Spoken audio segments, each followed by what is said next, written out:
evening and welcome to the Friday night Wisdom Chambers Youth Review.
Hi, welcome to the Wisdom Chambers Youth Review.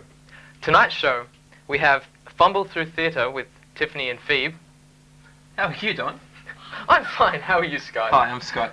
Tonight on the Wisdom Chambers Youth Review, Fumble Through Theatre. I think that's what I said. After that we have Town Talk, which is yours, isn't it? Yeah, me and Dave will be talking about what's on town, what you can pick up at your friendly newsstand, and what's on the box. We want to do it all. Live reviews too? Live reviews, yeah. We've seen some great stuff this week. Undoubtedly. After that, we're doing a Youth in Focus thing, do with the Panasonic with Sean and Simon, which should be good. Can't wait for that one. And after that, our new music segment, run by Shamil and Michelle. New music segment? Yeah, I think they're doing an interview with the I don't like the ring to that, Don. Should be snappier. I don't know. Well, then NMS. NMS. NMS. I like NME, you know, oh, never mind. Okay. Anyway, they're doing an interview with Grover. That's the band we have playing here live, which will be playing directly after that. Wow. Which should be good. Yeah. After that, we'll have the sports show. And who's that done by? Hey, that's Take 5. No, that's Grover, but never mind. The sports... Oh, great. Sports show. Sports show. Kiet and Michael doing the sports show, like they did last week if you were watching that. Hey, but don't tune out after that. Because we'll... No, go on. Really you. Alright, we'll have Film Forum with Erin, which, if last week was any indication, should be very good. He is very good. He is very good. I like his rating system, actually. I mean, where else do you get a rating system that isn't at attendance out of $11.50? Would you just don't, that's the kind of guy you just don't go to the movies and ask for him to pay for the popcorn. Yeah, sorry. Hey, and we've got a special guest here. And the person we've been ignoring all this time, our special guest. G'day. You may not recognise him because he's had his hair cut. And he's wearing a beanie, yeah. I'm just growing it out now, so... A new career? No, just want to be you, Bruno, for a while, so... Hey, we're talking to Tai. Oh, yeah. Yep. Tai Nguyen. You might know him from Heartbreak High. You know. Welcome, Tai. Tai, G'day, Scott. what brings you here to CTV1? I've known the guys that produced this for a long time now. What, friends? Yeah, That's friends. boring. So, I thought there's something better than that. Oh, okay, I thought I'd come and embarrass myself a little bit. Yeah, well, you've done that. Yeah. No, so... Yeah. No, you've done I think I'll just go now. Now, Tai, what have you been doing? I mean, I haven't seen too much Heartbreak High. I mean, that must be non-rating season, something to do with that. But I personally love the show. I was a fan. That's what they all say. It's okay, Scott. No, really. No, right now I'm just doing some acting classes, which I need. No, I didn't think so. I thought you were good. You shone. No, you did. I mean, the very little well, that's one way of putting it. The very little I saw, you were very good. Very intense, sort of dramatic Well, Don, stuff. I saw a lot. And I saw a lot of you, Jack. And I just want to know, what kind of influences did you have? Influences, Clint Eastwood, I don't know. Was any Bruce Lee. any standouts in the Australian scene? It's Australian. Australian scene. Any names? I don't know. Peter Phelps? Peter Phelps, yeah, Peter Phelps. Phelpsy. Yeah, Sons and Daughters. Fire. Fire. Have you seen Fire? Well, just a little bit. Oh, I've seen a lot. Well, there hasn't been that much of it, so. Well, I watched it twice. Of course. He's got that look. Can you do the Phelps look? I've been trying for I just keep recording. It's like a thing where you just can't do it on the street. I think the camera needs to zoom in on you. No, it's his eyes. He just does this. It's half constipation, half I'm gonna get you. But it's talent. It's Phelps. It's pure talent, pure Australian talent. Anyway. It's Phelps. Yeah, wonderful. So, do you think you'd be going down along the lines of Peter Phelps and hopefully, yeah. Into contemporaries as such? Hopefully, yeah. Into more TV. More television work? Yeah, I don't know. Any productions I can get, any commercials, you know. So with the directors out there, you know. So are you doing a lot of work, or? Right now, no. I'm just doing castings for commercials, and I might be moving to theatre soon, like new theatre, and just trying to pick up some work there. That's about it. Good. How do you have you done any theatre yet? No, I haven't. I've done a lot of TV, and I've done a lot of training, but basically no, I haven't done any theatre. I'd like to try that. I've heard like it's really like a challenge, you know. Okay, well let's just say that you were doing like a line from a play or something from a script. Right. Okay, okay. May I have it? May I have a drink of your tasty beverage? Right? How would you say that? That sounds like a commercial. How would you say that? How would you say that for for theatre? For theatre? Yeah. I think I just have to speak very loudly and a lot of... Well, dramaticism. Do it right now. May I have a glass of your water? You have to remember the lines, but... Yeah. You get it? Tasty beverage, I think. Tasty beverage water. Yeah. Tasty beverage water, there you go. Exact wording of that exact one. words. But that was pretty good. I was impressed. Thank you. Potential. Yeah. Potential. That's one way I could describe you. Just a wellspring of potential energy. Thank you. Thank you. And you guys doing anything for yourselves? Well, apart from this show, you mean? Of course, this highly tuned show. Well, no, not really. No? Well, not that we like to talk about. Oh, okay, fair enough. Scott's pretty talented, aren't you, Scott? Not as much as you are. He's just being modest. Anyway, that's basically today's show. That was our special guest. And this is the Wisdom Chambers Youth Review. Thank you very much. Thank you.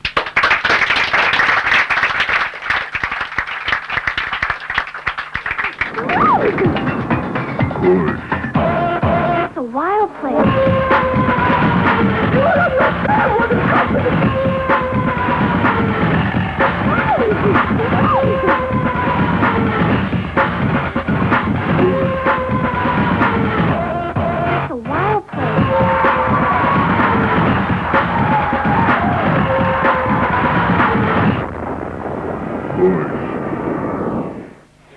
With up to 61,000 Australians currently living on the streets, homelessness has become a very real problem for our community. There are now more young people living on the streets than ever before. Many have been forced there because of family breakdowns or physical or emotional abuse. Whatever the cause, all homeless share the common problems of hunger, instability, and lack of decent clothing or shelter. The Sydney City Mission has organised a number of events which allow members of the community to take positive action in a way which can directly help to solve some of the problems of the homeless. I'm here tonight at the Big Sleep Out, an event which asks participants to spend one night sleeping on the streets in order to help those that are forced to do it every night.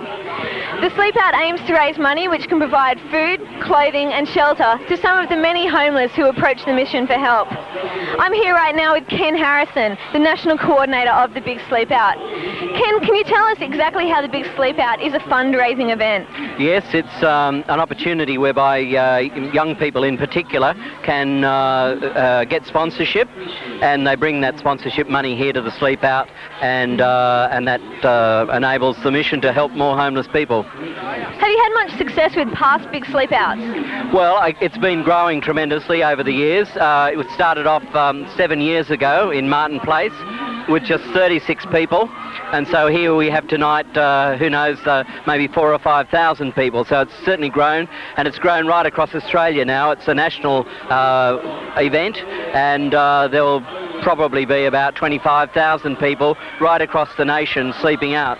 Well, we'd like to raise about $150,000 in Sydney, about $500,000 across the nation. Sure. And what exactly will be done with the money that you raise? Well, the money goes to help homeless people. Sydney City Mission has 40 centres for homeless people, and it costs about $10 million a year to run those services, so we desperately need the funds to do it. And things like the winter sleep out provide some of those funds. What can people do who just don't have the money to donate? Is there any other way they can help? Well, certainly they can offer their services as volunteers within the various different aspects of the mission's work. They can maybe even remember the mission in their will, even if they haven't got any money now. That's a way of raising a lot of funds in the long term.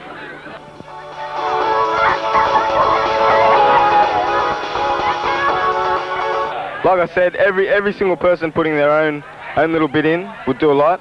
Because I think it's a very good cause, and I think a lot of the money that will be raised tonight, just from the bands and from people buying posters and things like that, will go to help. They just take things for granted. You know, we don't realise how lucky we are to have a home to go home to every night. It's a lot of fun with Tutor Gurus and that playing and stuff. And it's basically to help out all those kids that need the help and stuff. I think it's great that everyone's out here tonight trying to help. And they still need to be given sort of employment dignity before they need to be given handouts and food. I think everyone's optimistic of raising as much money as we can. I think it's really sad that, like, we were fortunate enough to live in houses and there's people living on the streets with no home. I remember staying on the street at Town Hall, and I had to lay a jacket down, and it was really cold and the cement was cold and that. It's actually not that bad. I've got lots of food and lots of warm clothes, so it's been pretty good for me. The Big Sleep Out 94 has attracted over 4,000 people just here in Sydney. Not only has everyone had a great time, but the general feeling is that something really positive has been achieved. However, the work of the Sydney City Mission has to continue if any real impact is going to be made. Everyone can help. If you want to help, contact the Sydney City Mission on 219 2000.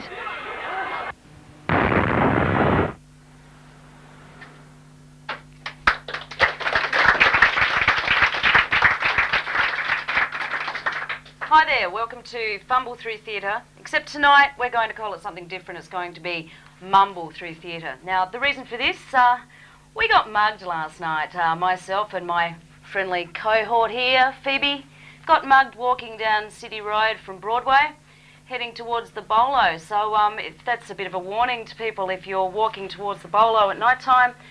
Heading from Broadway towards the Bolo, look out, because there's two guys there that jump out and grab your handbags. But anyway, enough of that. We'll go back on to Mumble Through Theatre. Firstly, what have we seen? What have we seen over the break? We've been gone for quite a while now.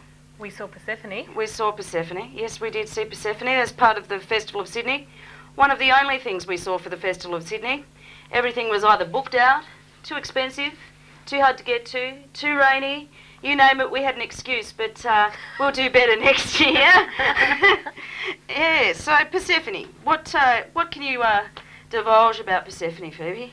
Well, Persephone was directed by Joseph Chenelle. He also directed Medea. We talked about Medea last year.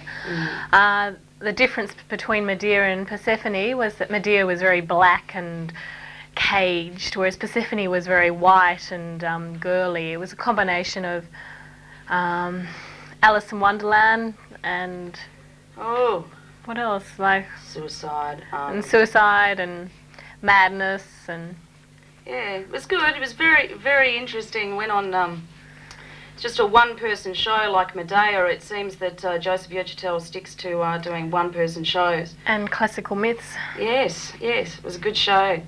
I went and saw Bitch Dyke Fag Hag Whore, which is one of Penny Arcade shows, not so long ago and not as part of the Festival of Sydney. Penny Arcade, a very interesting character, outrageous New York performance artist, radical feminist, bisexual, gay icon, you name it, Penny Arcade is it. She's a person who ran away from home at 15, ran away to New York and moved in with a couple of drag queens who brought her up. So, hence a very interesting character. Show's on at the moment at the Belvoir Street Theatre.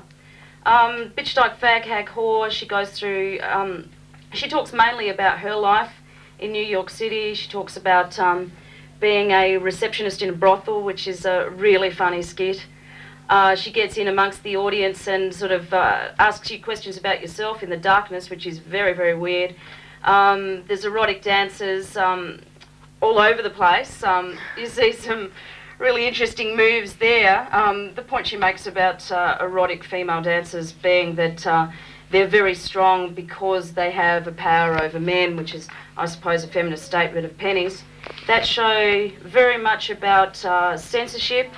Penny's way of looking at censorship perhaps a little different because she believes that pornography and anything should be shown, which even though she is a feminist is very much against a lot of feminist ideals, so hence she gets a lot of hate mail, but she puts on great shows. True Stories as well, another show that she's doing at the moment. She plays characters in that such as Andy Warhol's wife. She plays a drag queen. She plays a hooker and she plays a South American junkie. It's all about those characters that she's met and she's portraying them herself. Our friend Janine we're going to use as our gauge of theatre programs for a while now because Janine seems to get out and see more theatre than us. Maybe it's money, maybe it's something else, but yeah, she gives True Stories a definite 10 and she gives Bitch, Dyke, Fag, Hag, Whore a definite 10 as well. Another thing that she's told us about, and also part of the Mardi Gras Festival, which is what Penny Arcade is part of, she's told me about Club Beat, which is a drag queen club at Performance Space, if you want to go to something interesting. Certainly sounds interesting. Yeah, so yeah, there's a bit more here, but I'll go back to that later. I believe you wanted to tell us a bit more about Darlinghurst Theatre and the new classes, which are starting at the moment. Yeah, Darlinghurst Theatre is going to be starting a new round of classes, and the introduction night to that will be March the 8th on Wednesday from 7 o'clock to 8 p.m. And if you want to find out more about that, you can phone Glenn Terry on 331 3107. And if you're interested, the classes will then start on March the 15th. They're very reasonable. It's about, 150 for 10 weeks, something around that. Yeah, it's about 170, I think. 170. Yeah. Highly professional teachers, great support, great vibe. You'll love it. And also the opportunity, once you've started classes at Darlinghurst Theatre and paid a membership fee, to audition for their theatre productions, which are generally put on at the Wayside. Last year, 3 productions, 3 of which I was in, 1 of which you were in. Another 2 being auditioned for now, which are coming up, so look forward to Darlinghurst Theatre shows which are coming up of A Night Out, which is a Harold Pinter play, coming up at the Wayside. And another one, what was the other one which is coming up at the Wayside? Can't remember? Milkwood. Under Milkwood. So Dylan Thomas play coming up as well, which certainly sounds like a good one, good surreal play. Now, what else have we got here? I've been told a bit, Janine, our information source, Janine, the wonderful Janine, tells us about Sean Hughes. Sean Hughes is a London-based Irish comedian who has an offbeat one-man show on ABC. He's soon to be live at the Seymour Centre, so certainly he's worth finding out a bit more about. But first of all, we've got to tell you how to find out about theatre. Now we're going to look at 2 theatre guides we have here. These are the best sources for finding out about theatre. Yeah, so if you want to go get into theatre, pick up the beat. You can find that every Wednesday in most of the cafes and shops around the inner city. I'd highly recommend it. It's got great reviews. It's got a rundown of everything that's happening in Sydney, basically theatre, film, dance, music, whatever you want, it's got it. Yeah, certainly the best street press theatre guide around, Beat. And we've shown Beat before because we love Beat because it's got great theatre stuff in it. Yes, that's the plug for Beat yet again. And the Metro, you can... Everybody knows It's of Metro, but still, it's still a great guide to theatre around town. Better than anything else. Anyway, so that's about all from us. We'll we'll go to a close and go to the next tape. Hope you enjoyed your latest segment of Mumble Through Theatre. Watch out on City Road, Broadway, just off Broadway in is it Chippendale, just near Victoria Park. And next week we won't have been mugged. Okay, thank you. We'll go to a tape. Bye.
How's it doing out there, folks?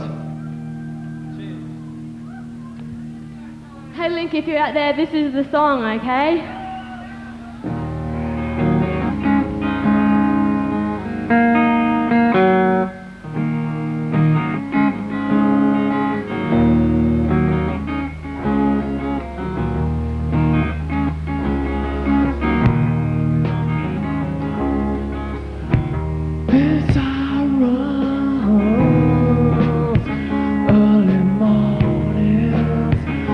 She wanted so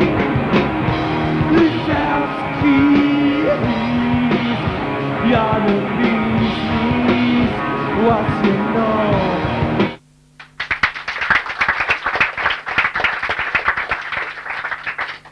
Hi, and welcome to Town Talk with Scott Herford, that's me, and David Olivetti. Hi, Dave, how are you? Pretty good, pretty good. Saw a couple of bands this week. That's good. Yeah. That's why you're here. Yeah, that's why I'm here. I went to see one band at the dreaded Bolo that I've just heard about. They're called the Blitz Babies, and if you like your punk rock, if you like them loud and fast, that is the band to see. What are the Blitz Babies like? They're pretty good. 2 distorted guitars, and the chick is amazing, like the singer. She just throws herself in every song. She's pretty damn good, and she really gets the crowd going. She's a good vibe. It's like a punk rock with tinges of ska. You remember ska? Oh, yes, that's good. Yeah. We had a band like that at uni that was like that. Well, the support band to it actually, Gilgamesh. They're like ska, and they've got like horns and stuff, and it's coming back. And Not Gargamel. No, not Gargamel. But it's coming back, and I don't know whether I'm scared or not. But anyway. What'd you give them? The band, I'd give them a 7.5. So that's good. It wasn't that good. The gig itself wasn't that good. I don't know if you guys have been to the Bolo or anything, but it's all right. It's a bowling club, but it's and it wasn't that big a crowd. But I've been to some other gigs of theirs, and they pull in a pretty big crowd. They played well at feedback and stuff. So yeah. But the gig that was the gig was Sidewinder. Sidewinder was good. I was there. Yeah, that was really good. It was like the CD launch for Gentle Art of Spoon Bending, which is like their ode to Uri Geller, the guy who's bends spoons with his mind. And yeah, I like them. I like them. I like groovy and heavy and I like them. They did a good version of Cliff Richard. Yeah, they did. Yeah, Wired for Sound. Did anyone else see Sidewinder? No. Guess not. I thought someone did. I heard it. Yeah, they did. They did Wired for Sound. Yeah, they did their singles and stuff. DC and yeah, they were good. They're a lot heavier than what they are on CD, which I guess a lot of bands are. Yeah, that was good. That was a good night. Yeah, that was good. Yeah, that was cool. I met a girl there, and she said her name was. This is the highlight of my career. Okay. She said, I thought Sidewinder. Anyway. Yeah, I'll Sidewinder. She said her name was. She said her name was Dionysus. And? She was named after the Greek god Dionysus. Okay. I don't know. I just thought it was good. Wow. Yeah. I gave Sidewinder 7.5. I'd give them an 8.5. It was a pretty good light show. Lights were really good, but Annandale's so damn loud. I don't know why it's always loud. Like it just gets to your ears. It's shocking. But it was packed out, and yeah, pretty groovy band, good guitar, and a bit like Tim Rogers, the guitarist. Yeah, Tim Rogers, you and I, we saw those, and he's a showman. But he's a showman. Good. He's showman in the great tradition of P.T. Barnum. B.T. Barnum.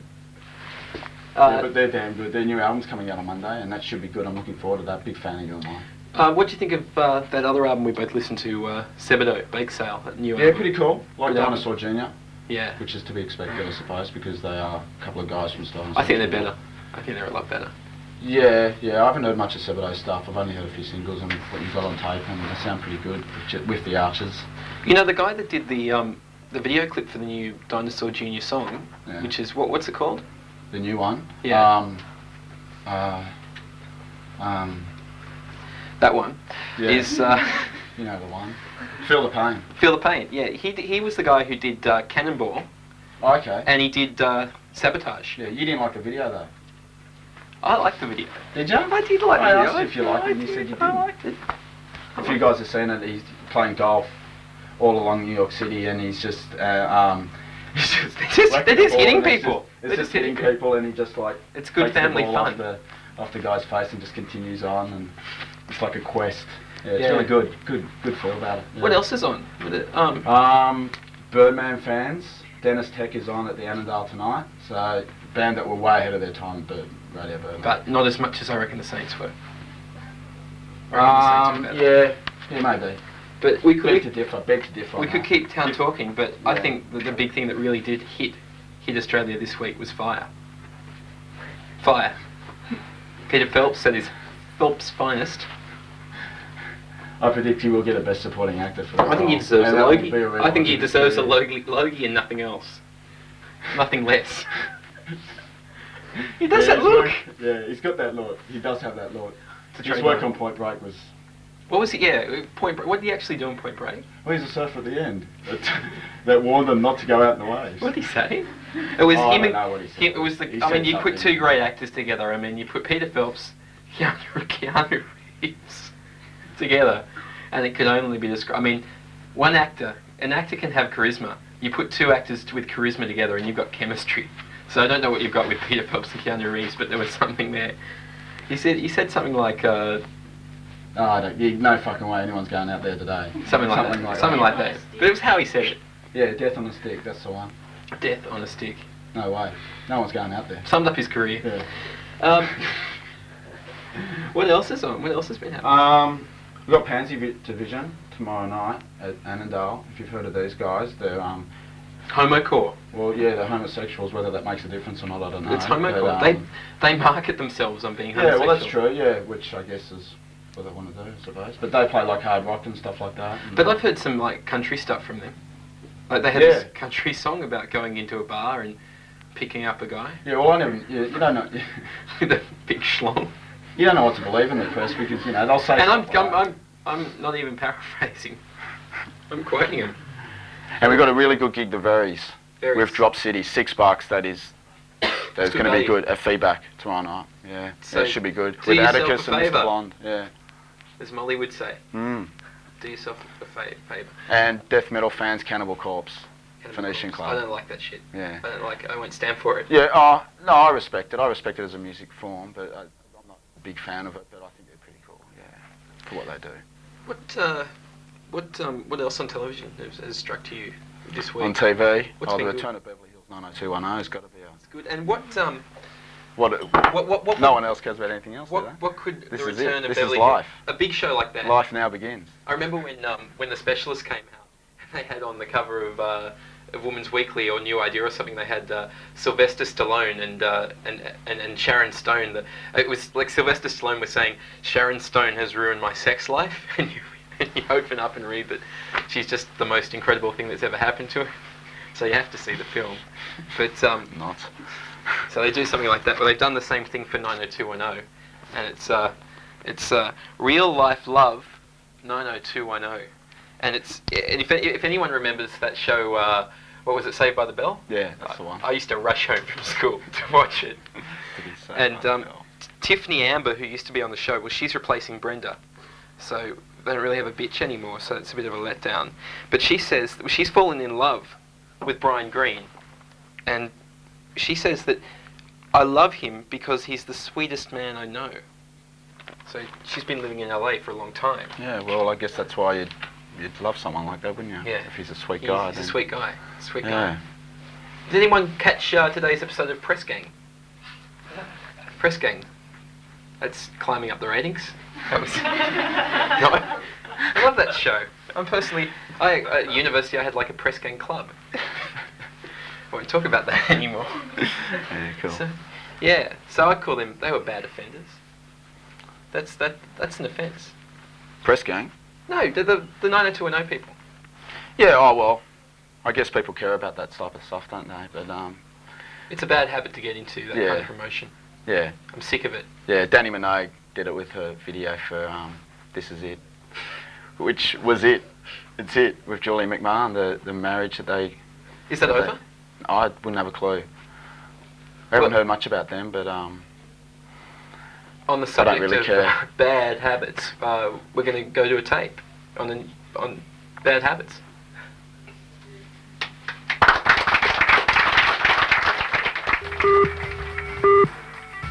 Hi, we're from the Institute of Bad Habits. Yeah, and today we're researching bad habits. Hello, excuse me, I'm from the Institute of Bad Habits and we're researching people's bad habits.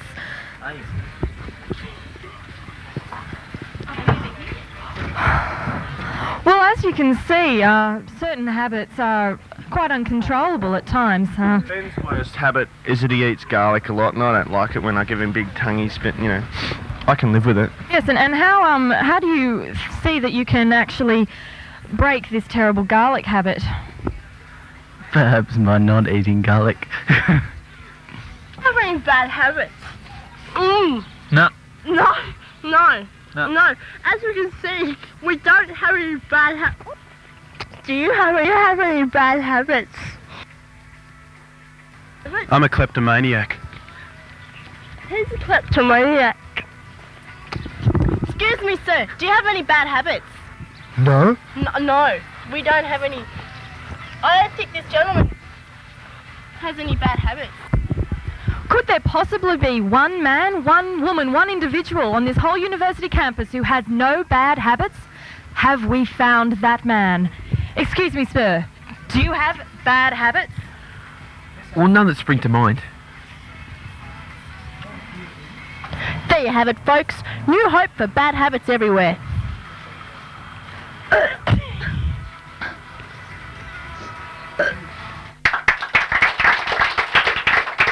And welcome to another episode of the Sports Show. Here with me, as usual, is Michael. How are you tonight? I'm well. Good to be here. Hope you enjoy the show. Now we'll kick off with Rugby League.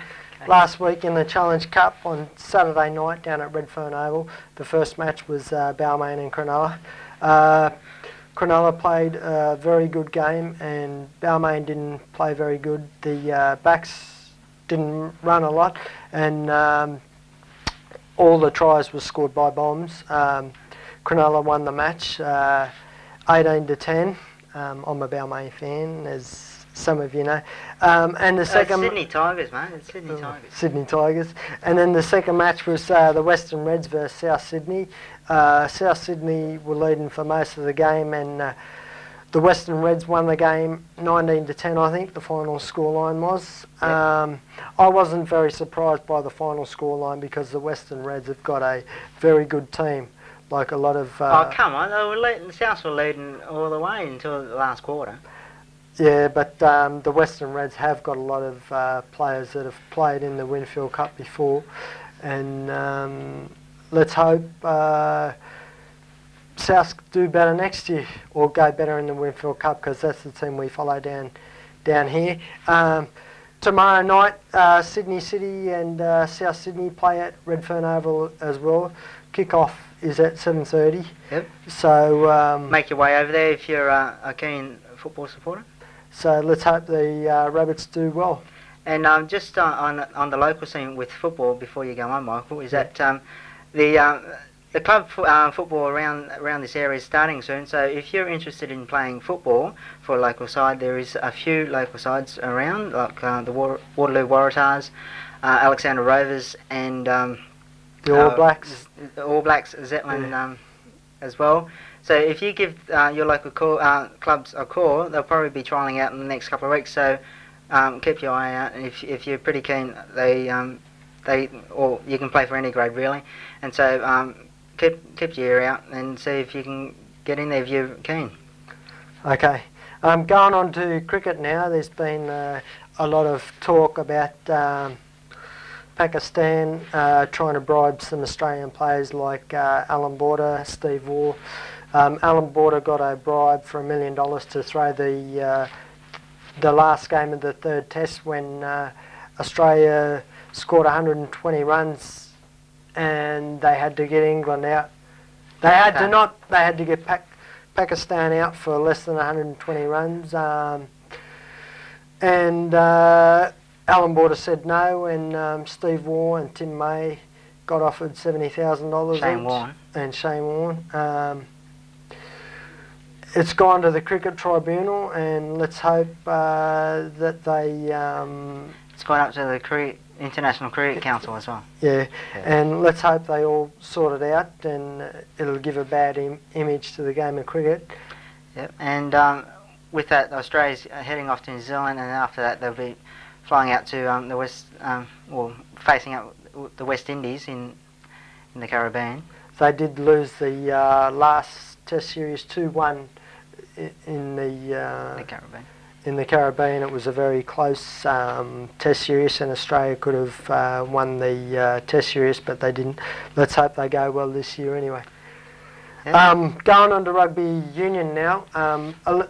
11 of the top players in the Australian team have been offered promotional contracts to promote off-field off-field promotions of sponsors and stuff like that. The top players will be getting $80,000 minimum, and the lower players will be getting about $15,000 each. That's besides their contracts per year, and I think it's sort of a good idea, but in ways it's not, because it'll cause conflict. Well, what's happening now is that they've rugby league's got a lot of converts this year alone from both from the Australian Rugby Union and from the New Zealand Rugby Union codes, and I think they're trying to put a stop to that or slow it down a bit more. So let's hope that works out well. Now going on to racing, Channel 9 and Channel 10 have had talks with the Racing Association, and they want to broadcast racing on Saturday nights live. What sort of racing, Michael? Horse racing, trots and horse racing, and they do broadcast it on the Wide World of Sports on the afternoons on the Sunday edition, and all racing fans will be able to get detailed information on the latest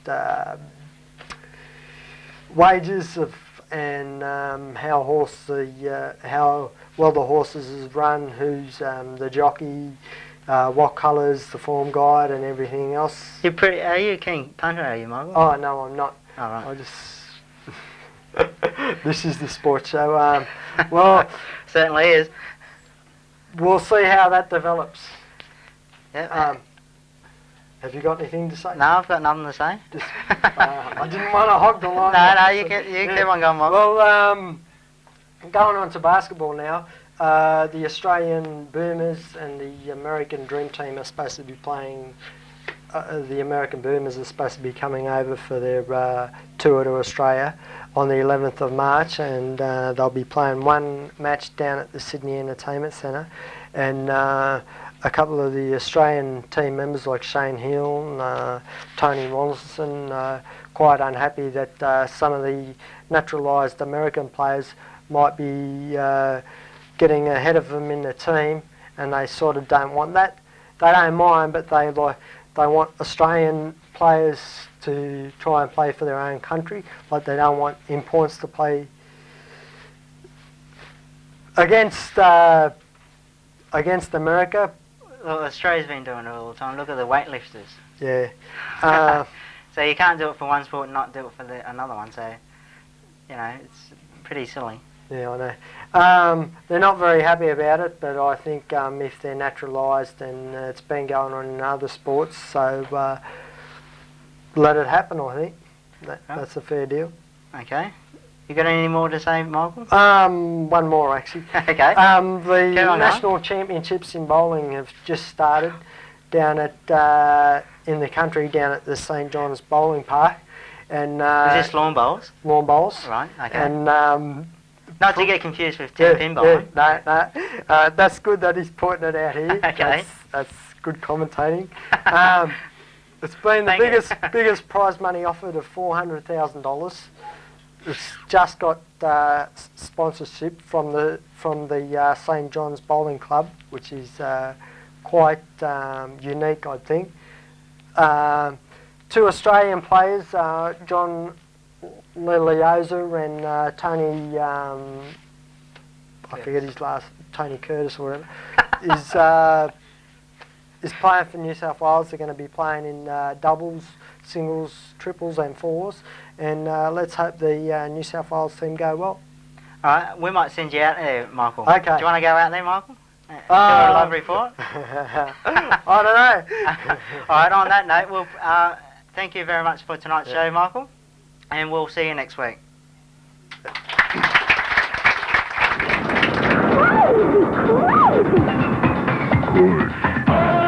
It's a wild place.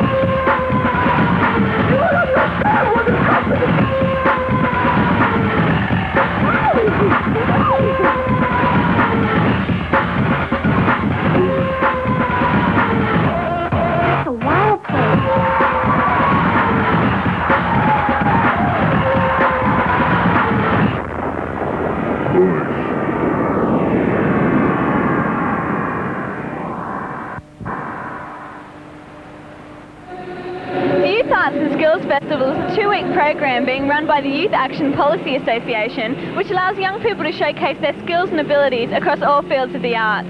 Activities have included workshops in drumming and painting car murals to theatre productions and dance exhibitions. We're here today at the Inside Art Day, the final day of the festival, being held at the Everleigh Rail Yards at Redfern. There are over 400 young people here today showcasing their work in craft, visual art, music and performance.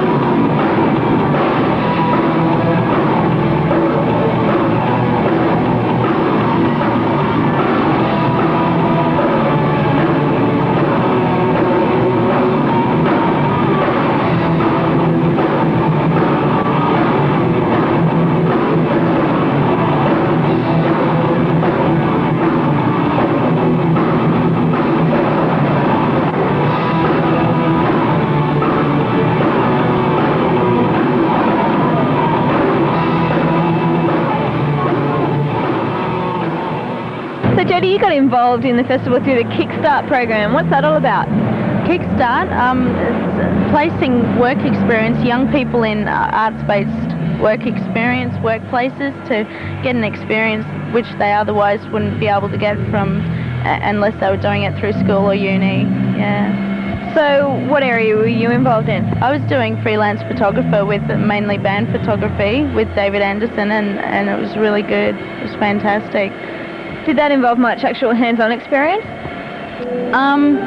I didn't get to take many photos because just of the situation that we were in, but I got to see a lot of the background and a lot of what you have to do to get that work. And it's a lot of hard work and drive and determination, but I think if you are dedicated, then it's realistic, yeah. What qualifications should people look at getting to get involved in, say, the photography industry? A lot of experience with the cameras, know their films, be able to be friendly and just be willing to get out there and talk to people. And how are you involved with Inside Art Day today? Well, I'm the visual arts coordinator, so for the past 2 months I've been getting all the artists in and coordinating for this day. Yeah. And how's it come together? I'm really happy with it. It's been great, and I'm really.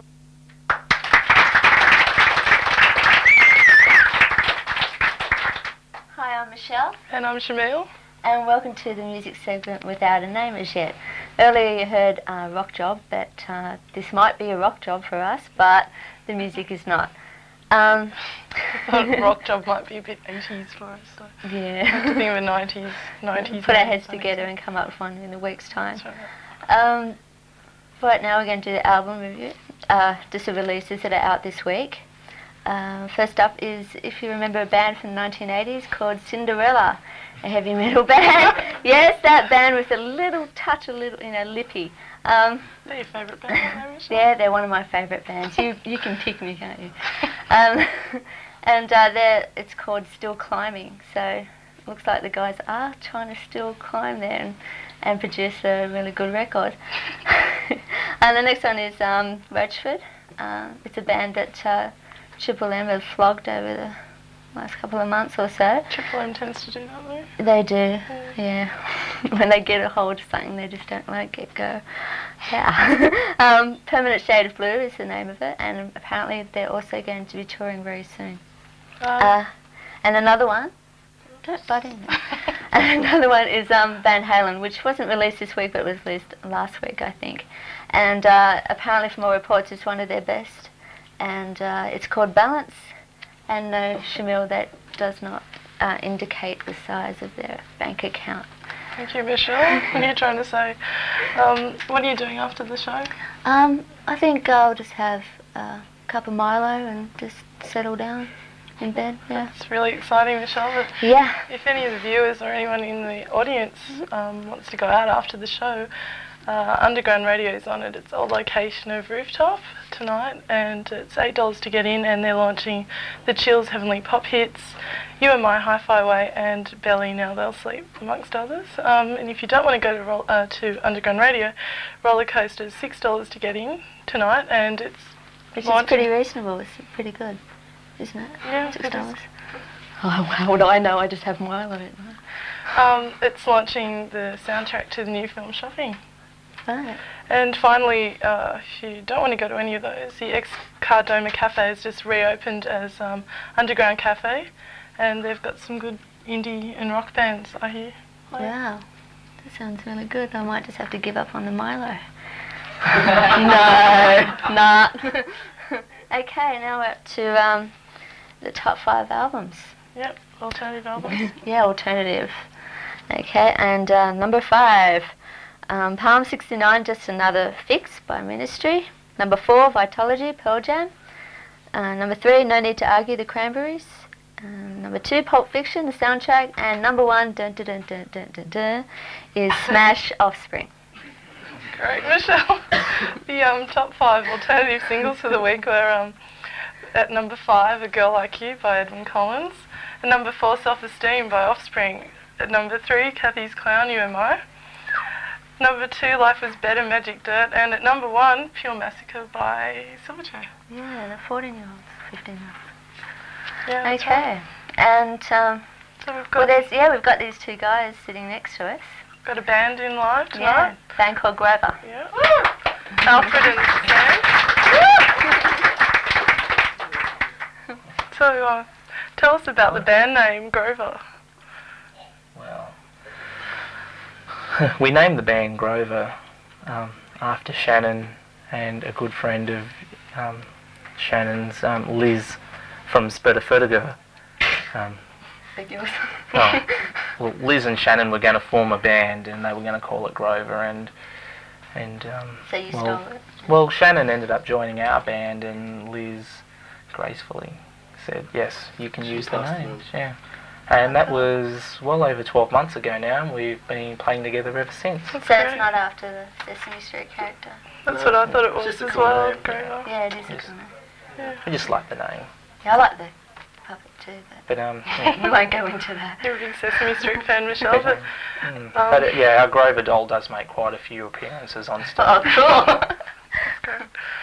So, what were the problems you were having with the band name that you were telling me about before the show? There has been another band formed in Sydney of late, very, very late. And yeah, they've also named their band Grover, and yeah, refused to change the name and continue to, they're about to use it. So they'll play their first gig at this Thursday at Feedback, which is, I think, a little disgraceful, but... Everyone should avoid them. That's pretty harsh. And are they as good as you are? Oh, I would not know. I try not to pass judgment on other bands. So is it going to be a fight out to see who has the name? I mean, I suppose you guys gigged first, so it's your name. Yeah, well, we don't really have the money to take another band to court. It costs a hell of a lot of money. So when you consider lawyers are working at $130 an hour, so who gives in first? Yeah. So who gives in first? Yeah, basically, yeah. We make $50 a gig. We can't afford $130 an hour. Yeah. Struggling. So, what are your major influences for your band? Basically, our influences are, Screen Feeder, Sebado, Dinosaur Jr. They're all great bands. Yeah. Yeah, Eric's Trip. A lot of indie bands, a lot of young indie bands that are playing around at the moment. So is that then your style? In that they're your influences? Would your style of music be like that? No, I wouldn't say we actually sound like any of our influences. We're basically guitar-driven pop. Yeah, you don't like to be stereotyped. Yeah, you don't want to be labelled. No. That's right, Chenelle. Yeah. We just write songs and we play them live, and that's basically what we do. But we are going to be recording an EP very soon, but we will not be releasing it until June. So that's then one of your goals for... A short-term goal, Short-term, yes, definitely. yeah. I don't think we have any long-term goals. I just like to play with more of our favourite bands. Oh, which are? Yeah. Well, I don't know. Sebadella, Sebadella, Junior. Yeah. Oh yeah, we would love to play with an overseas act like that, but basically we'd be happy just to play with some of the local bands that are running around at the moment who are very good. Yeah. There's Disney Fist, there's Drop City, Spurterfurger, there's just UMI. I'd love to play with UMI. I think they're fantastic. Are you finding it difficult to get gigs or anything? Or? Well, we don't really do much to look for gigs. We're very lazy. We get offered gigs. We've been just fortunate. through people, like bands we go to watch, and we just become friends with them, and they offer So us really you're not finding it hard as without a manager and as a just a new I was thinking band? that because it would be really hard without a manager to find. It would be easier if we had a manager, but I don't think we're really ready for it yet. Yeah, I don't think we need one, to tell you the truth. I think we're managing quite well at the moment without them. You can manage yourselves there. Yeah. Yeah. Well, I think, didn't you want to be a band manager, Michelle? I told you not to bring that up here. Please. So you find the treatment as a new band is pretty good with each gig you've played? Well, we've been lucky because we played with really cool bands, bands that we all enjoy. So you don't get dodgy lighting or dodgy sound or anything like that? It varies, but we can't complain, really. Yeah, it's indie rock. I mean, it's hard to expect too much when you... Well, I saw you at, where was it, the Bexley Hotel? Sorry, I wasn't supposed to mention that. But you were great, you played with... Forreston, isn't it? Yeah. And that's in Bexley. I know. I've been there. And you played with Barney, who are another great band, friends of yours. Yeah, they're good. They're characters. But, no, we had quite a good time that night, actually. Yeah. It was a little difficult travelling, at far out west and Excuse me. south. South, sorry. That's where Michelle I lives, live out that actually. way. You got anything to say about it? No, but we really didn't know what to expect, so we didn't know, we're used to an inner city crowd, so... So not like us out south way. Oh well, yeah. Like we just didn't know if we were going to get people who coming along who didn't have too much experience listening to alternative music or Well, that place is trying to get known for itself as they're doing quite well too. Yeah. They're playing some great bands at the moment. So. Yeah, the crowd is good that night too. And we should all support our venues. We should. We don't have enough. Yeah. Is that a problem, do you think? Definitely. I think there are too many bands around who aren't getting enough gigs because there aren't They're enough. not getting out of the studios. And Yeah, there aren't enough venues. Yeah. What do you think, Sam? A lot of new venues have opened up, like Feedback and Bowler. Yeah, the Underground Cafe, I think it's called. That used to be the cut I know cafe. Feedback's getting a lot of bands in as well, which is really good for small bands, I think. Like, we're kind of bummed that we didn't get to play the more legendary places like the Hopetown and the Lansdowne, but that's so for be the it. future. That'll come, won't it? Well, probably not because they're closed down. Well, hey, are we up to date? We are hit with the times. You never know. You never know. Yeah. Okay, well, we might just leave it there. And because coming up soon after Eclipse is... after the tape, we're going to play two songs live. Right. 2 songs. Which are? What 2 songs are you going to play for us? Waiting to be Found and... We've been trying to get a second song out of them all night. What are you going to play? Yeah, Dog Song. Okay. Well, our singer has the flu at the moment, so... As you can hear. But we'll do our best. Okay. Okay.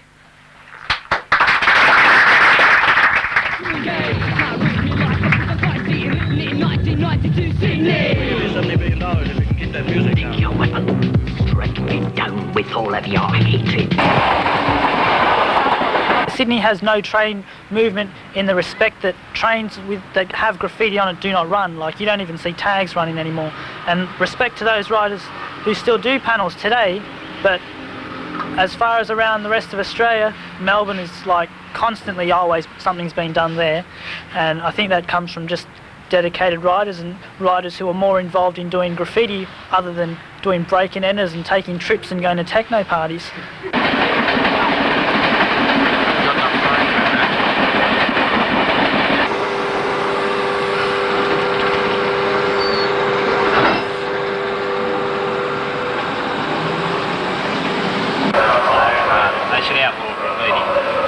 It's outlawed though. Oh yeah, but they still get away with it. Look at it in there, brand new train. It's only been out of the workshops a couple of months, and look at it. Draw over the seats all inside the cars. No, no good. How do you feel about it? What about other kinds? Like, do you think there's any art involved in any of it? Some of it is. They could be used as, you know, pretty good graffiti, but they shouldn't be doing it there where people have got to sit in on the trains and that. If it was legal, like something like the zoo train, do you think that that'd be an alright idea? Oh yeah, the zoo train's okay, because that's for a purpose, isn't it? Oh, but what if all the trains were decorated? I don't know. I don't think so. What do you think of graffiti? I reckon it's an art form. If people can do it, I reckon they should be able to do it. Have you had any experiences with people that do graffiti? Yeah, I know some of my friends are those so-called bombers that they call. So, no, they're pretty good. I've seen some of their work. It's good. If you saw someone doing graffiti, what would you do? Anything? Nah, I'd let them go. Why not? And would you like to see all the trains painted, like, legally? Yeah, it would be good. Some new things on the train, some different designs instead of the metal that we see. It's good. What do you think about graffiti? It's fine. It's good. So you enjoy seeing the murals on the train and the graffiti that's inside the trains? Well, it depends what it is. I mean, there's good graffiti and there's bad graffiti. If it's obscene graffiti, no, I don't like it. But if it's an expression, yes, it's good. So you wouldn't mind to see the trains covered in graffiti, murals? Well, murals, yes. Not graffiti like in New York, where it's just completely covered with the trains. Nice murals. In New York, it's dead, completely dead on the train scene, although trains are being done. But New York, graffiti is now so underground that you've got to be talking to someone who's doing it to know if it's been done at all. So it's not the type of thing where, as demonstrated in Subway Art, panels and whole cars are running. The trains are spotless, clean. What do you think of graffiti? I think that, some of it is an art form. There's lots and lots of buildings around, you know, where somebody's paid a graffitiist, you know, to paint a wall. That's fine. But you know, to just go up and paint a train or something like that, I don't like that at all. Do you think it would be fair if they were allowed to paint the trains? If they did pictures that were nice, you know, pictures of something. Like the zoo train. Yeah, although that's really not my idea of art either. But there are a couple of examples around of some really good art. There's one in the Wallara cutting on the King's Cross line. That was a really nice piece of art. Pictures like that I quite like. What would you do if you caught someone doing it? I've caught a few people, and what we usually do is just call the cops on them. That's about all. Although one time, where I work at Flemington, a driver was asked to go down to the back of the shed one time and move a train from one point on the road to another. And as he did, as he took off, he heard a bit of a thud and a scream, and he thought, God, I've run over somebody.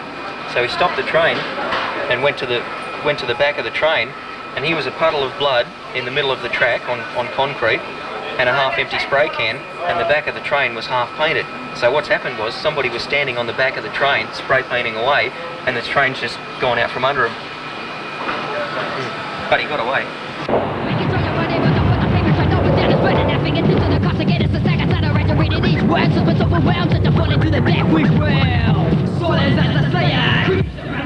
A friend of mine who used to write his name on the corner of buses, and that was sort of the funny thing at that time, because it wasn't really bombing, it was just something to do for a laugh. And then, because I was catching a train to school every morning, I just started like that, yeah.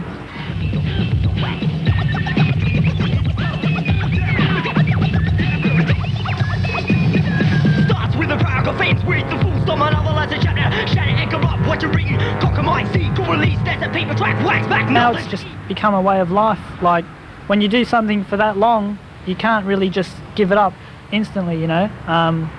It's just what we do and enjoy doing, and we just keep doing it. Overseas writers concentrate more on characters and details and stuff like that, whereas in Australia it's just primarily more words anyway. It's all concentrated around the name. Now fingertips of the cost to get us a second side of right to read it each word, so it's overwhelmed, such a fall into the black we will. So there's a slayer, around the back street, 30 your door, sleep through the back window, that's the one story I want. Who they daily know me, but what you want is swallow with talk.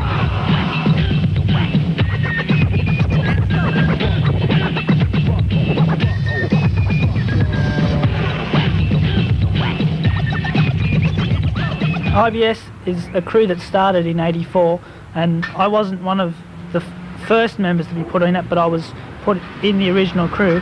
It stands for International Bomb.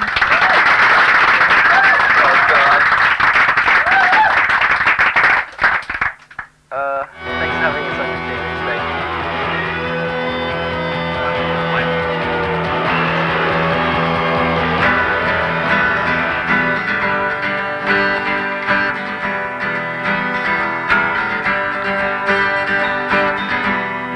Step away from it all, watching you fall, tumbling through the sky. Look at you, you're so high.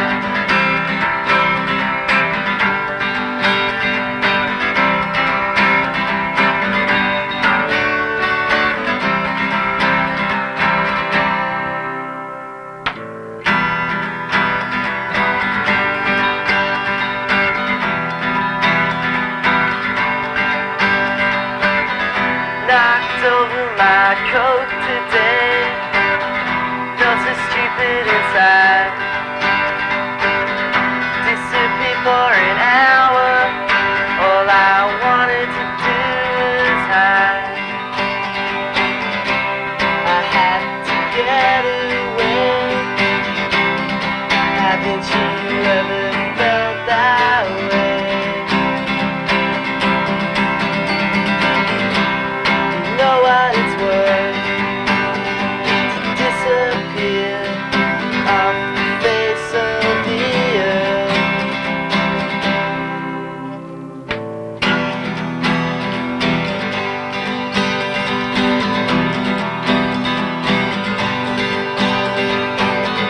Leaves fall from the trees, they're surrounding me, lying on the ground, waiting to be found.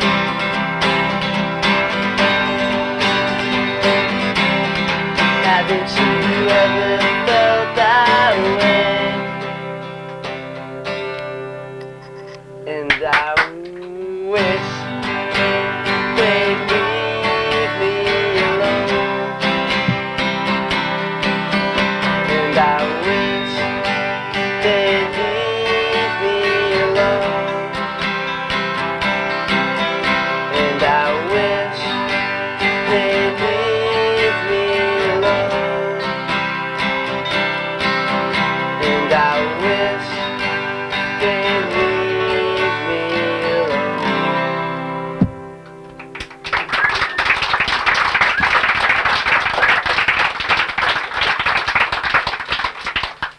Thank you. This song's about my dog.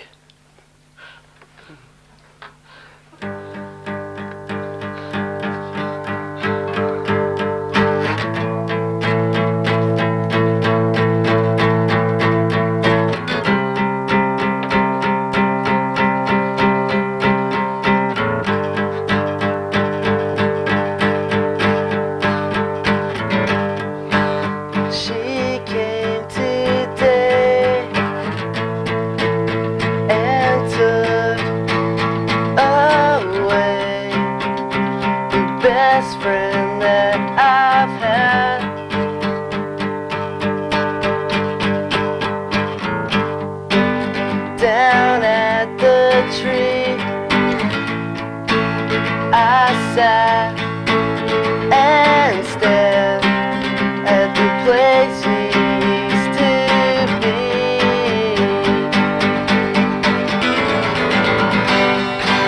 I'm gonna miss having you around. Never let me down.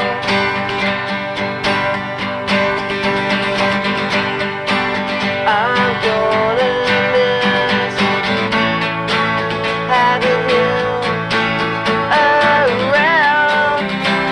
Never let me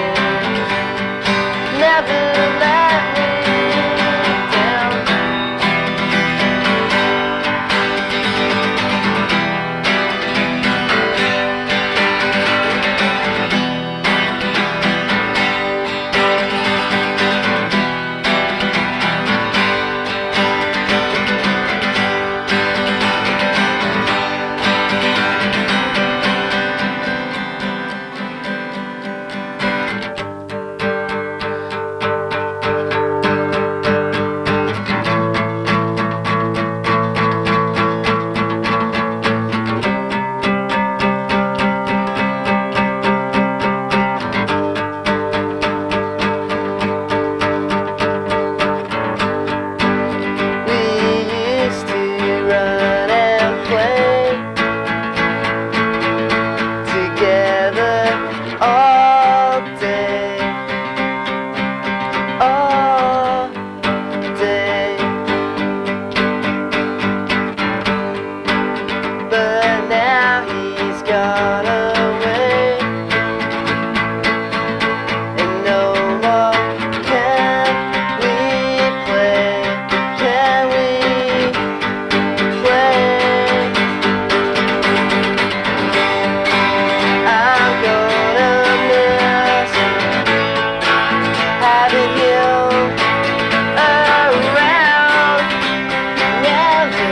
That's all.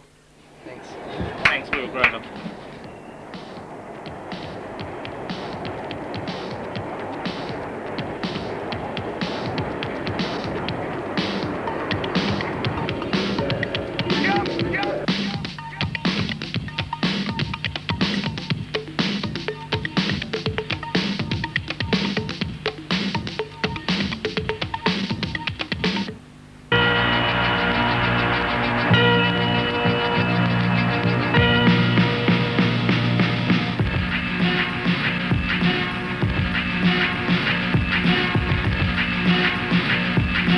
It's all hip-hop culture, whether it's rapping on the mic or breaking or popping or or mixing, you know, music, turntables, you know, all that jazz, and graffiti. And I got into graffiti after like breakdancing started dying out.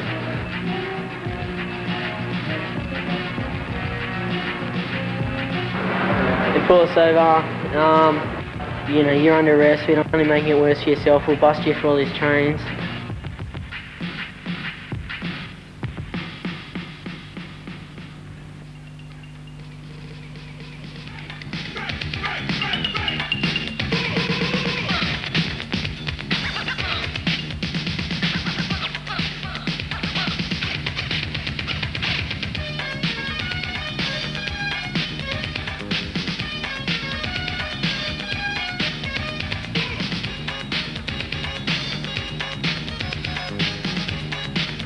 What we're trying to achieve here is we're trying to create a new industry for young boys who are once looked on as illegal artists, and trying to create a new business for them, a new concept, so where corporate sponsors could sponsor them.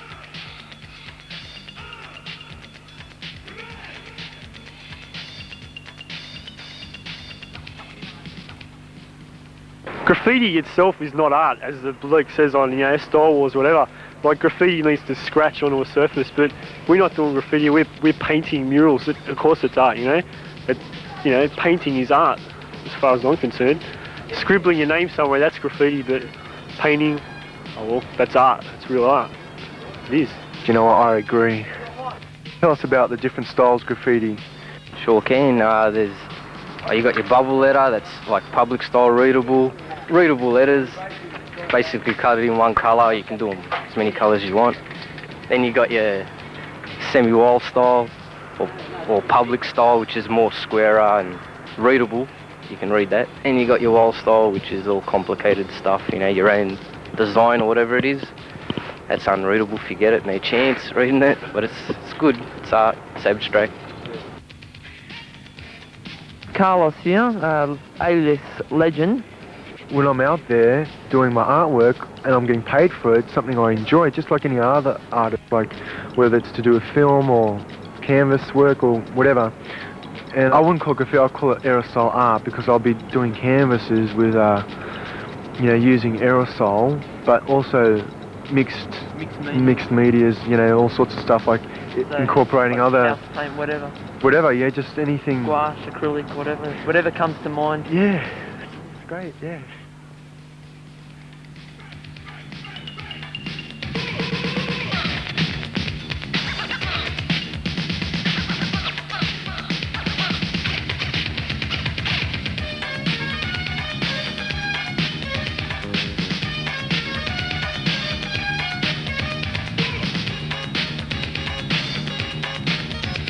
Council works with us as youth and stuff like that, and it all ties together, sort of a theme sort of thing, and so they get into it and something. And do you enjoy it? Yeah, it's good.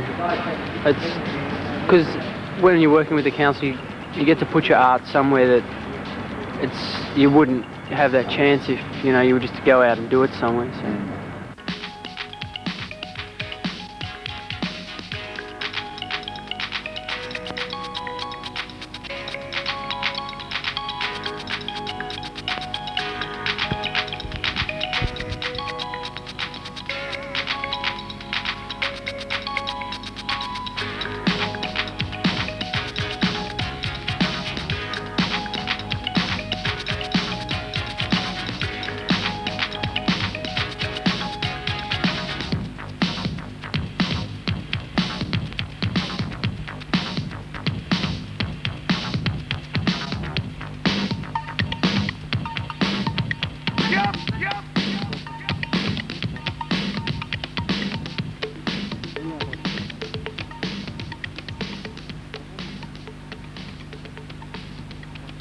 If you look at something like this, well, you just can't see it as vandalism. I can't anyway. I did a piece at the pub around the corner yesterday. Zetland Hotel. We did a piece at Bondi on the promenade there, not long ago, a couple of weeks ago. I've done heaps of pieces all over the place. Not as many canvases as our wall murals, but yeah, we sell a few canvases and things like that.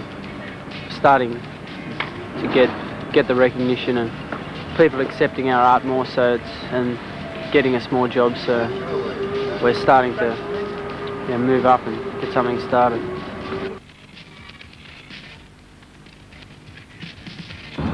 When I left high school in '84, like that's when all the rap music and Beat Street and everything come out, and we started, getting into dancing and going to the clubs and meeting these people.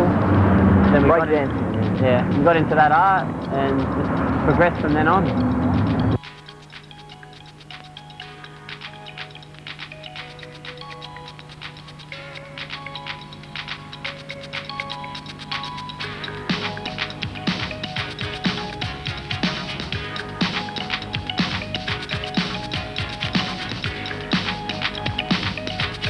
So, you know, even when I was in the trains, I knew that I'd end up somewhere eventually, because it didn't get accepted then.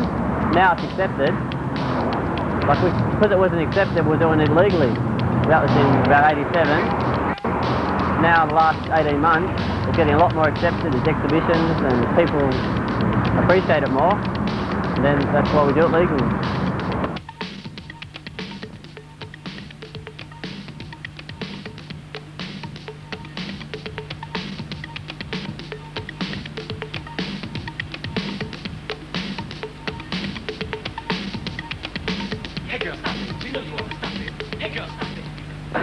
So here we have a female graffiti artist. First time Australian female graffiti artist representing the Graffiti Hall of Fame.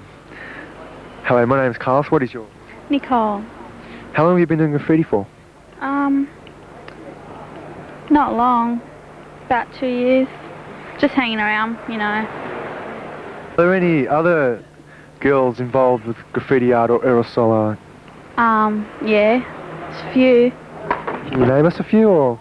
Well, one of my best friends, Charlene, is into it. She's been into it for heaps. I hear you got a canvas in some art gallery. Can you tell us more about it? Yeah, I did a canvas for the Pump Up the Can. It's going around Australia. So, had to put my can to work.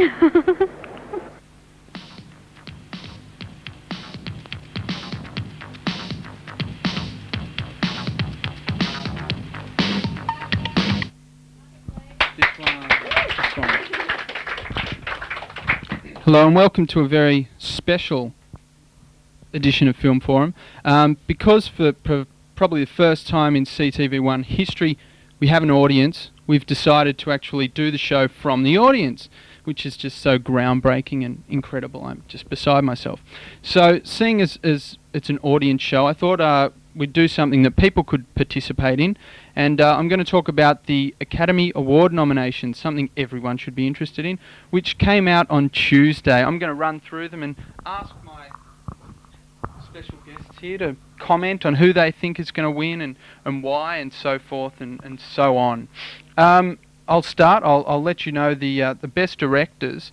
The nominees are Woody Allen for Bullets Over Broadway, Robert Zemeckis for Forrest Gump, Quentin Tarantino for Pulp Fiction, Robert Redford. I see we have a Pulp Fiction fan on the couch. I thought a young audience like this that you'd all be big fans of Quiz Show for some reason. But as I see, Pulp Fiction has streaked ahead. Also, Quiz Show and The Shawshank Redemption.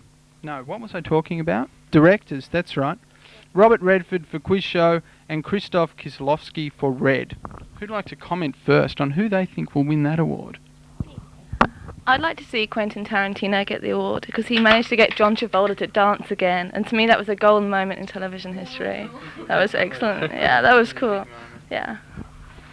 Anyone else? Anyone else have a... Michael, I sort of heard a gasp there coming from you. Would you like... I won't give it to you because I know I won't get it back.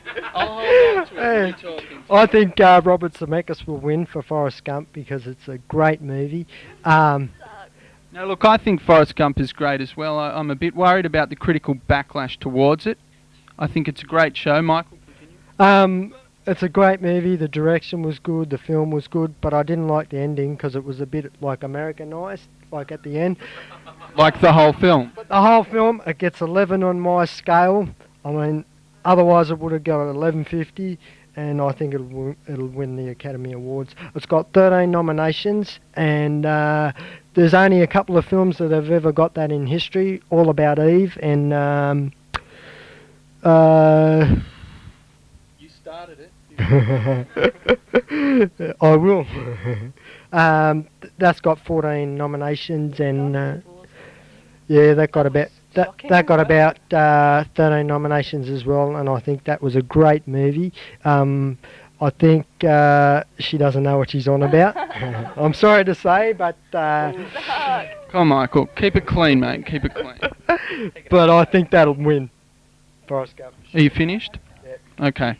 What do you have something to say about Forrest Gump? Well, actually, I think it's quite a hard movie to direct, actually, because it's about an average, below average kind of American, which is very common around there. But but anyway, it's very hard to direct, and I just kind of thought it was a shit movie, to tell you the truth. It was well directed, but I think the whole basis of the movie was terrible. Basically, that it sucked. Yeah. So, but you think it was well directed? Do you think Robert Zemeckis will win the Best Director award? Probably because Americans have this kind of thing of going, wow, this is the favourite movie at the moment, and they all go, Forrest Gump, let's buy the T-shirt and stuff.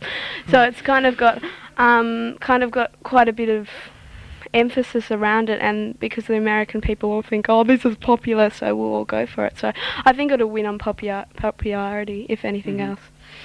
Right. Yeah. Well, I mean, I would like to see Quentin Tarantino win. Who wouldn't?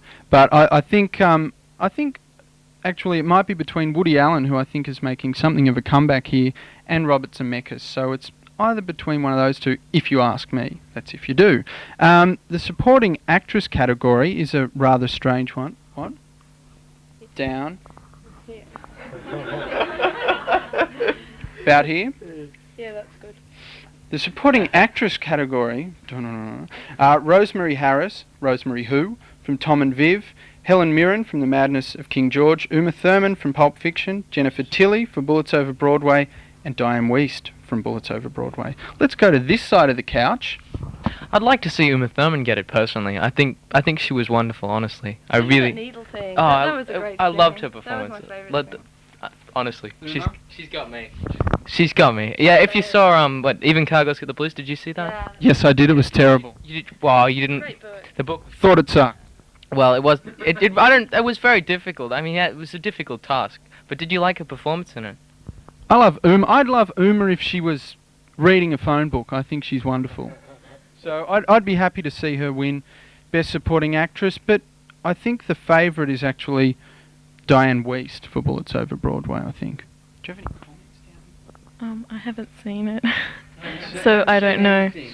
I've seen Forrest Gump. I actually like the ending, if I'm the only one. Forrest Gump's great. So that's all.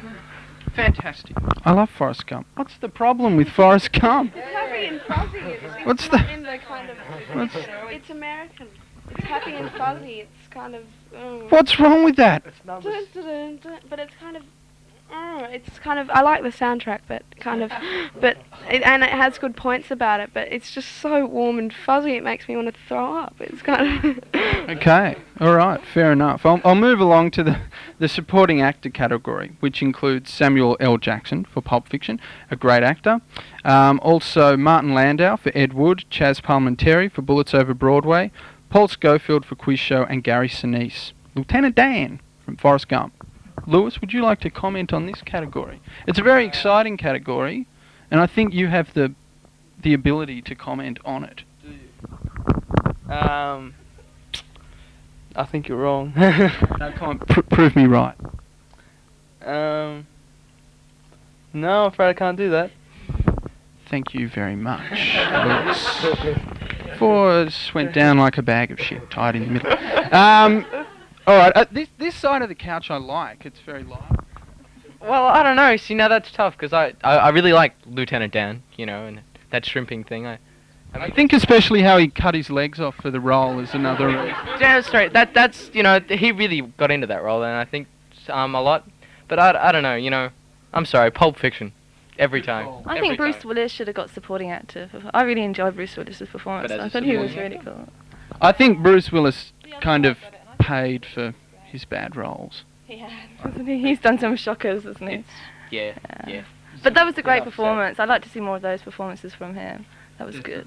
Yeah. Michael? I'd have to give it just briefly, please. Gary Sinise for Lieutenant Dan in Forrest Gump. I think I'd give it to him. Also, the favourite actually is Martin Landau from Ed Wood, the latest film from Tim Burton starring Johnny Depp, which hasn't actually come out here yet, so can't really say anything about it, but apparently he is the favourite, so that's... I like Johnny Depp. He's nice. Johnny Depp, very nice, very nice. Unfortunately, girls, Brad Pitt doesn't appear in any of the nominations at all. Yep, sorry. Best Actress, a very likely lot, this kind of actresses that you see getting nominated for a lot of Oscars. Jodie Foster for Nell, Jessica Lange for Blue Sky, Miranda Richardson for Tom and Viv, Winona Ryder for Little Women. Great nomination, that, and one I stand by wholeheartedly. And also Susan Sarandon from The Client. Who wants to comment? Hands up. Oh, mate. Well, you can pass it on to someone else if you wish. Go for your life. I wouldn't give it to Susan Sarandon for The Client. I quite like that. That was a great film. Bit of contention. Better than Jodie Foster. That was, she wanted an Oscar so bad, and she's got so many. She doesn't need another one. Give it up, you know. Let them. Definitely. I don't think Jodie Foster has much chance of winning, actually. I think that the winner will probably be Jessica Lange for Blue Sky. A great film and a great performance. And I loved it. Jessica Lange and Tommy Lee Jones. Go and see it down at the Mandolin. Pass on back to me. Winona Ryder's a babe. Yeah, well, I must... If you're watching. She's upstairs right now. Do you think she has much chance of winning, though? No, none whatsoever, but that's not the point. We get to see her there on Oscar night, and she is. Yep, definitely. All right, go over to this side of the couch. I have to say that I haven't seen very many of these films, Just but say anything. but I think I think Jodie Foster's a kind of, just to be the kind of devil's advocate, because I think Jodie Foster deserves it. She's worked hard in her life. She's brilliant with, you know, all her kind of look and all her glamour, and I think she's got it. She's a legend. I do definitely agree on that one. Does anyone else want to? Kiet, you're sitting. No takers. I think the two, there's only Jessica Lange for Blue Sky and Little Women. I think Winona Ryder, I'm really looking forward to Little Women. It's the third film from the book adaptation, or whatever, how you say it. It's coming out in about 3 weeks, I think. 2 or 3 weeks down at the Hoyt Centre, and I'll run down on Thursday to see it. So who do you think is going to win the Oscar? That was the question. Jessica Lange. Jessica Lange? We agree, Michael. See, I would really like to see Susan Sarandon win. Not really for her performance in The Client, but for all the other performances she's given over the years. I think she's a fantastic actress. I'd love to see Winona Ryder win, but seeing as she's like 17 or something, I think she's got a lot of time left to win lots more Oscars. I'll move on to a category here, which I'm sure there's going to be a bit of a consensus on who's going to win this one.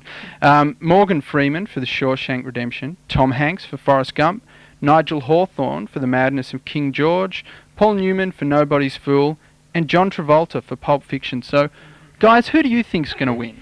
Give it to John. It's a comeback role. Give it He to John. deserves it. It's That comeback. was such a cool dance sequence there. I mean, it was great. Loved it. After all, I thought John did it all in Saturday Night Fever, but I was wrong. I think he's done that in this movie. Definitely. He wasn't just a flash in the pan, was he? Definitely not. No, I think the best is yet to come from Mr. John Travolta. Excellent. I agree. That's it. Yep. leave it at that. I'd give a couple of my fingers to see John Travolta win the Oscar, but I think the two people that I think are probably the best chance, Paul Newman, old guy. They love giving him to old guys. They just, if he's dying, it's an even bigger chance. And Tom Hanks, of course, great performance in the widely loved On the Couch, Forrest Gump. He sucks, okay. But I think he is the favourite. But I mean, I would love to see John Travolta win, as I'm sure a lot of people would.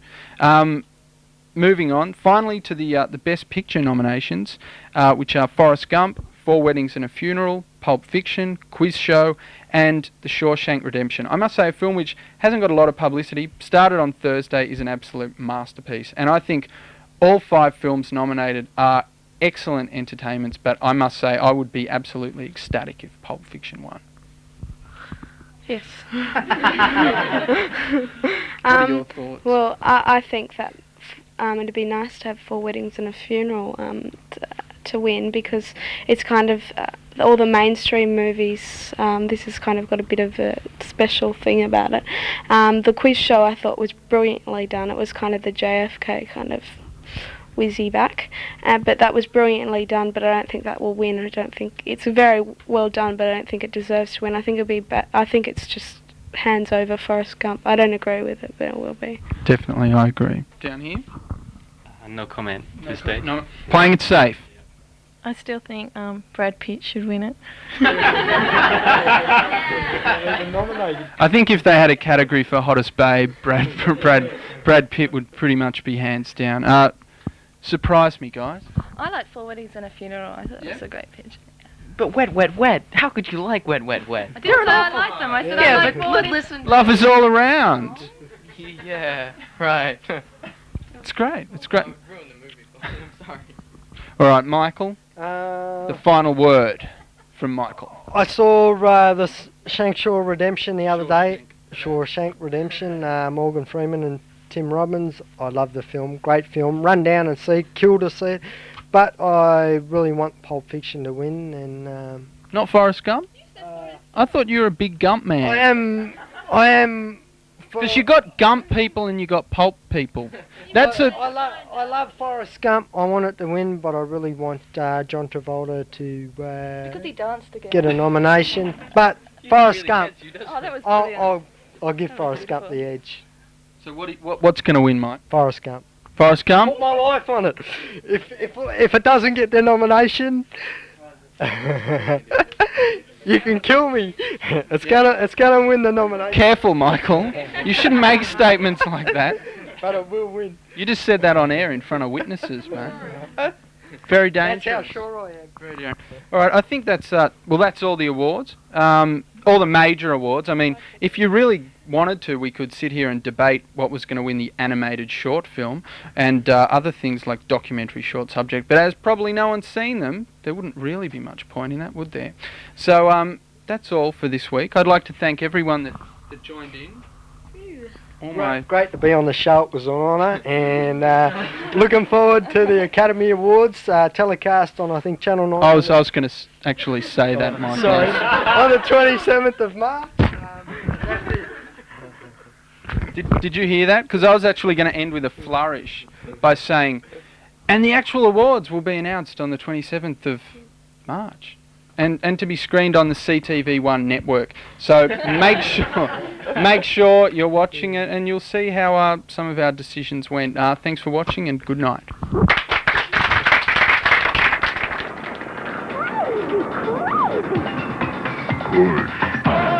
It's a wild place.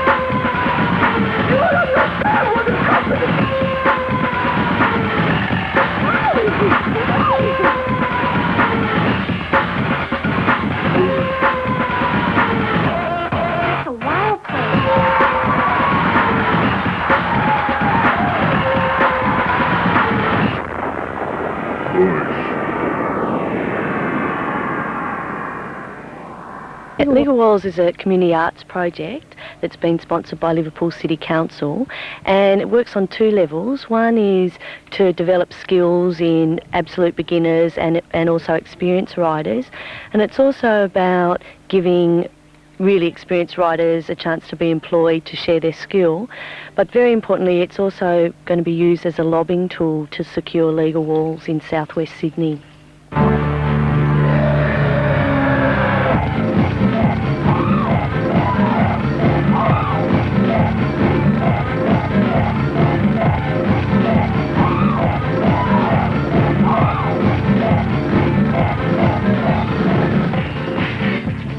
A legal wall is a wall or a space, whether it's private or commercial, that the owner has formally agreed that it can be painted. If it's illegal, then not many people appreciate it, but if it's legal, then a lot of people like it. That's not really the idea of it. I mean, it wasn't designed for being legal. Like a way of expressing yourself, you know, letting everybody know what you can do, you know, what you like, your backgrounds, everything. It's like a multicultural thing. At school I do art, and like you always got limitations, but like with graffiti you can just like do whatever you want, and like it's what you think it is. I don't really care what other people think of it. I mean, if there was legal walls everywhere, it'd change it a lot, because people would just go down there and do a piece and go home, and it wouldn't mean anything anymore. There will always be illegal graffiti, and we're not saying we don't want that to happen, and the subversiveness is an innate part of graffiti art, and that's great too. But what this is about is having the option to do legal stuff as well as illegals.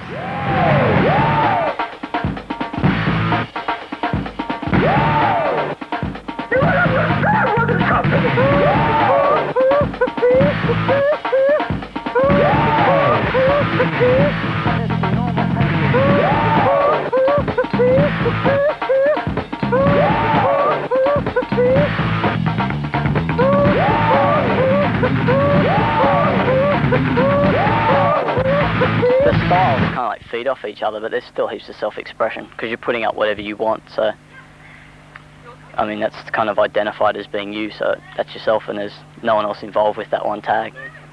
It's just a big joke to them, girls doing graffiti sort of thing. So People think, oh, you just pick up a can and up against the wall, no problems, but there's a lot of techniques in it, yeah. I just wanted to develop my skills wherever I could, and it was free. It's an art form, plus it's rebellious too. It's art, but it's just a different way of using paint.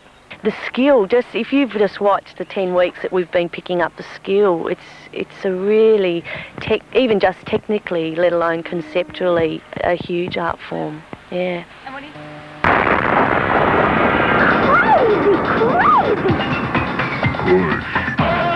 It's a wild place.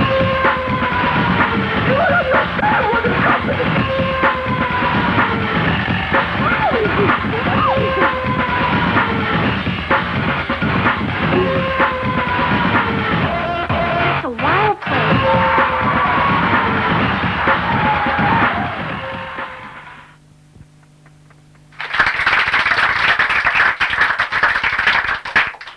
That was the youth review for this week. Oh, different camera. Okay. That was the youth review for this week. And did you enjoy it? Loved it. Loved it. Every minute of it. Yeah, I'll bet. But I did. I really liked it. The band were good. Band were good. Grover. Fantastic band. I think they should be called Kermit. Sure, why not? I mean, come on. Like on the scale of the Sesame Street scale, that Kermit outrates Grover. Just as Grover outrates Snuffy. But Kermit belongs to the Muppets, not... No, it's true. He does. He's a crossover. He's yeah, like he may be a crossover, but think about it. Where did he come from? Where is Kermit's background? The Muppets. I mean, you know, that was a groundbreaking Kermit's show. background is a pond where he plays a banjo. Have you seen that movie, The Muppet Movie? Isn't that fantastic? Everyone's seen it, mate. Everyone's seen it. Sorry, maybe, I don't know. What the thing that really gets my goat, Don? Gets your goat? Gets my goat. I wondered what you'd done with it. Forrest Gump. Oh, I see. Yeah, well, we had a bit of a discussion there on the I don't like it. I wish I wanted to run in there and just say that in about a year's time, I want to bring out that tape and just expose people that liked it, because it's going to be like national television. Oh, I love Dances with Wolves, and now it's I don't like Dances with Wolves, or I loved that telly movie last week. But I took my little brother to see Forrest Gump, and that was the sort of movie I think it was. You know, a very saccharine American movie that was based around, you know, oh yeah, there's a lot of trauma and there's a lot of drama, and at the end everything works out well. You know? Yeah, but I thought it was just the Back to the Future crew. It's Robert Zemeckis. It's where it's filmed. Alan yeah. Silvestri does the music, and the same producer. I don't know. It looks like a Back to the Future movie. It's nothing more. It's good entertainment, if you like. I don't know. I don't know. I feel so strong about it. Yeah, obviously. Anyway, that's Film Forum. We'll be on next week with Erin, who's in the audience there. Hi, Erin. Film Forum. Film Forum will be on. I'm not sure exactly what we're doing, but you know, we're doing something. So there you go. Fumble Through Theatre. Yep, Tiffany and Phoebe, same as this week. That was good. I'm sorry to hear that you got mugged. Yeah, that sucks. It's quite awful. Town Talk. We're back somehow. You'll be back. They wanted us back for some reason. Oh no, it was great. Honestly, it was good. We won't talk about that. Rock Job. But I thought you were good. Rock Job. Well, it's not exactly Rock Job anymore. It's the new music segment because we can't think of a name. In a mess. But Jamil and Michelle, fantastic pair. Good value. New band. Oh, new band. Well, hopefully, it's under wraps at the moment. But Kermit. Kermit. A new band, Kermit. Possibly. Are you into music? You know, guitar and stuff. Oh yeah. You want to do it? No. No. Well. Anyway, so that might come up on Take 5 next week, some kind of new band thing. Is that what it's called, Take 5? Well, I think so. At the moment, it's called Take 5. Take 5. What kind of music do you like? Me? Yeah. Isn't this... Well, okay. Come on, I just want to hear it. This Sonic Youth. It's one of their old T-shirts, but Sonic Youth. If you're Crow, You look like a Sonic Youth fan. You do. I knew you'd say that. Anyway, look, we're going to move on. Let's move. Sports show, Kiet and Michael. That'll be on next week. Isn't it on every week? Book show, Andrew and Nick. They're good. They're good. fantastic. If you saw last week's program, they're great. They're really good people. Youth in Focus. Mm-hmm. Youth in Focus. Youth in Focus interview. That'll be going on next week, along with a Westies lifestyle thing. The Westies are back. Panels and flannels. Hey, getting down. Couch Potatoes Revenge. Couch Potatoes Revenge. And that's probably about it for next week's show. But you never know. You never know what turns up on this. Friendly faces on the can youth pop review. in. Yeah, something will happen. Undoubtedly, something will happen. So that's basically it for today's show. You know what I'd like to do right now, Don? What would you like to do, Scott? Roll credits. We'd like to roll credits. No, but you'd like to roll credits. Well, I'd like to roll credits. We have a little problem with the credits because the computer's gone down. So what we're going to do is we're going to read them instead. So basically, we're going to start with us. That's for the presenters. Don Sillence. Go for it. Scott Herford? Yep. Herford. That's a funny name. Come on. Well, no, we'll go one by one if you like. Tiffany Palmer. Get on with it. I think you should read the next one. Phoebe Von... It's not a real name. Does it... Ditto. Dinklag Schullenberg. Wasn't that a conviction? That was pretty good. Dave Olivetti. Dave Olivetti. Jamil Zanassi. Michelle Goldie. Kiet Trieu. Oh dear. Oh no. Michael Wiersma. Yeah, Wiersma. Okay, present. And accounted for Erin Free. Erin Free. Yes, I'm going to take him, okay? Tai, remember Tai? He was great.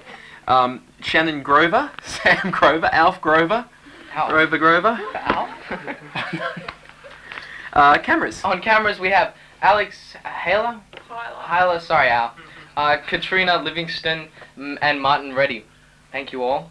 The trainer camera. Mike Daly. Our man Mike Daly. Where is he? What a guy. So good. He does, what a guy. They do such a good job. Yeah. You're on the ball. Absolutely. Okay, our floor manager, Nicole Schultz. Schultz. I'm sorry, Schultz. Assistant floor manager, Abdir Omran. We in the house a bit? Yeah, that's it. Hey, a bit. He's in the house, okay. Sorry. Oh, so sorry. So sorry. Bit of a gender problem there. Okay. Makeup. Tyler Burns. Tyler Smiley Face Burns. Okay. Audio. Madeline Doyle and Stefan Lonidis. I really do apologise. Yeah, we really do apologise for getting these names wrong. Anyway, going to run through the last ones real quick. Tape operator Zara Williams and Jeremy Dibben.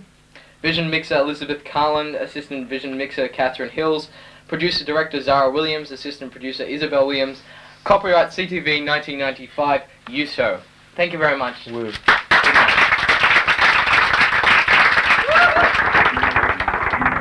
What do you see?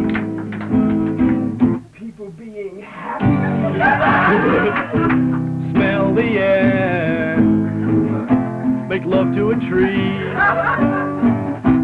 Why don't you and me sing about CTV? CTV. Everybody. CTV.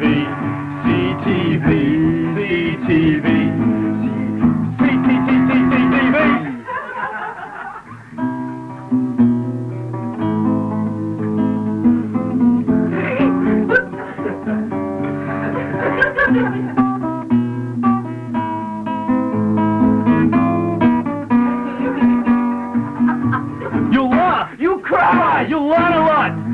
Your friends will be really impressed.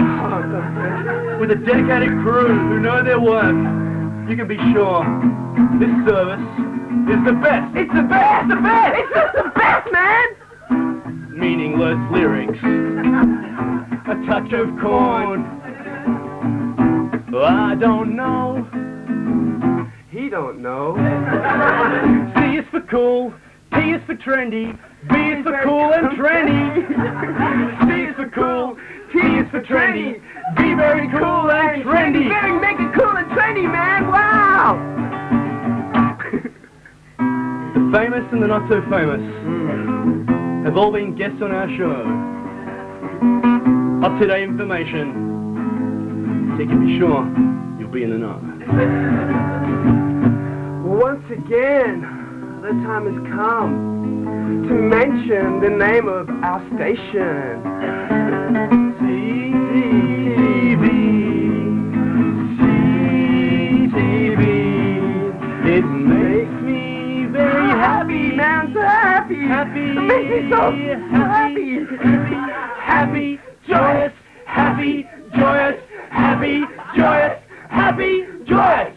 Happy, happy, joy, joy, happy, happy, joy, joy, happy, happy, joy, joy, happy, happy, joy, happy, happy, joy, joy, happy, happy, joy, joy, happy, happy, joy, joy, happy, happy, joy, joy, happy, happy, joy, joy, happy, joy, joy, happy, happy, joy, joy, happy, happy, joy, joy, happy, joy, joyous and happy, enjoy, joyous and happy. So enjoy yourself.